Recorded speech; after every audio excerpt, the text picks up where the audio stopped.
देरसे बिबान रुजुननाय सोद्रोमाथायनि समायखिरा बिलाइ आं मुस्रि दिपेन बर'आ दिनै 14/2/2023 अक्ट'खालि इसोरखौ साखि दोननानै मिरु आफाद दुलाराय बर' फरायसा आफादनि आफादगिरिनि बिबानखौ आबुरै बानलांनायनि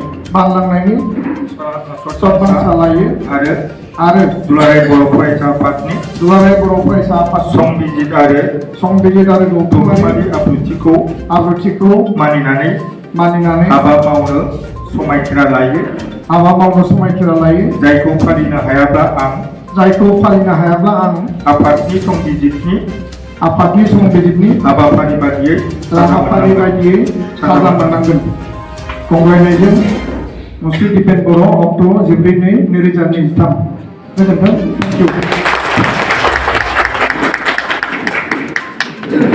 फरायसा आफादनि 52थि गोथार गायसननाय सान गाबोनो 15 फेब्रुवारि आरो 1967 मायथाइनि 15 फेब्रुवारियाव दुलाराय बर' फरायसा आफादखौ दानाय जादोंमोन। बै समाव आफादगिरि महरै बानेश्वर बसुमतारी, गाहाय नेहाथारि महरै कनकेश्वर नार्जारी आरो गासै गायसनगिरि दैदेनगिरि बिथांमोननि मोनसे गोथौ आरो गुवार मेलेमनि साननायजों दुलाराय बर' फरायसा आफादा जोनोम मोनदोंमोन।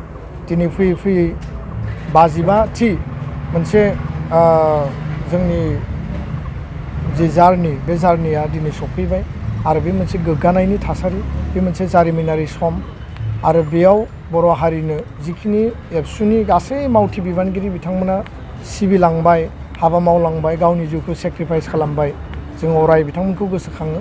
अराय बिथांमोननि लामा थाबायनायखौ जों अरायबो संदाननानै लामा थाबायलांगोन। बड'फा उपेन्द्रनाथ ब्रह्म बिथांनि माहारिखौ गेरेमसा माहारि दानायनि जि मोन्थोर बेखौ जोङो गोसोआव हमथानानै बोजबनानै हाबा मावलांगोन।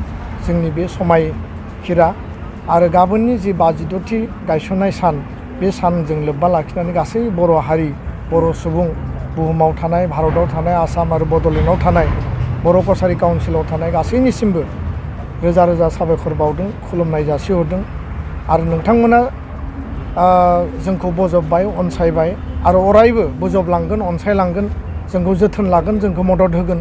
बिनि थाखाय नोंथांमोननि खाथियाव जेरखम खर' गंग्लायै जेब्लाबो जोंनि मान होनाय आरो सिबिनाया थागोन आरो दुलाराय बर' फरायसा आफादखौ नोंथांमोना जेरैबायदि सिबिनो थाखाय, माहारि सिबिनो थाखाय, माहारिनि हाबा मावनो थाखाय, माहारिनि थाखाय जुजिलांनो, मोगा मोगि जानो थाखाय जिखिनि साहस होबाय बा नोंथांमोना हाबा मावनो थाखाय खाबु होबाय, बिनि थाखायबो जोङो अराय साबायखर बावो।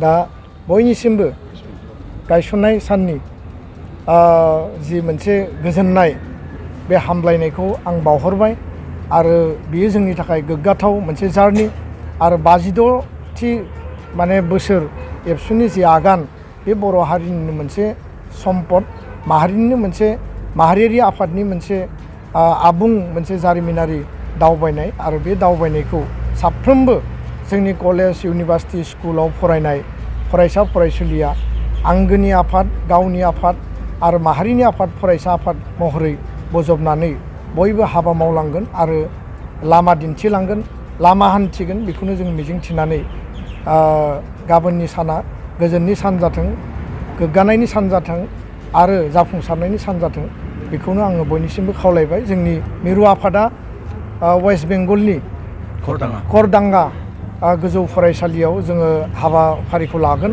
फुंबिलियाव फिरफिला बिरहोनाय, बिबार बावनाय, मुंख्लंफोरनो, बड'फानो, जोंनि बारग' आफादगिरि गाहाय नेहाथारि जायफ्रा रुंसारि आरो मुंख्लं जाबाय बिथांमोननो, लोगोसेनो गोजोननि फारौ बिरहोनाय।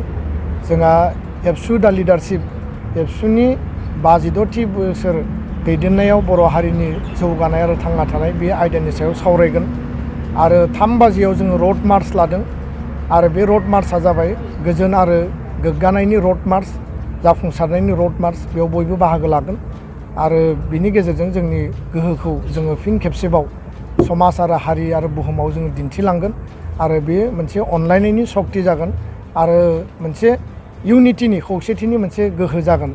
आरो बेखायनो जिल्ला आफादफ्राबो गावबा गावनि जिल्लायाव हाबाफारि लादों, दख'रायाव हाबाफारि लादों रड मार्चआ मोनफ्रोमबो जिल्लानि हेडक्वार्टाराव जागोन आरो बेयाव एबसुआ गामसा आर'नाइ आरो जोङो फिरफिला लानानै सान्थियै जोङो रड मार्च खालामगोन बयबो बाहागो लानो थाखाय आं खावलायो।